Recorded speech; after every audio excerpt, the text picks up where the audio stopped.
1350 km de rails. Le réseau ferré en Île-de-France est une gigantesque toile d'araignée où circule près de la moitié du trafic de la SNCF.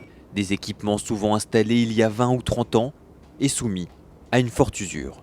Le réseau d'Île-de-France, il est plus vieux, il est saturé, c'est vrai, mais ce qu'il faut dire, c'est qu'il y a eu des décisions qui ont été prises.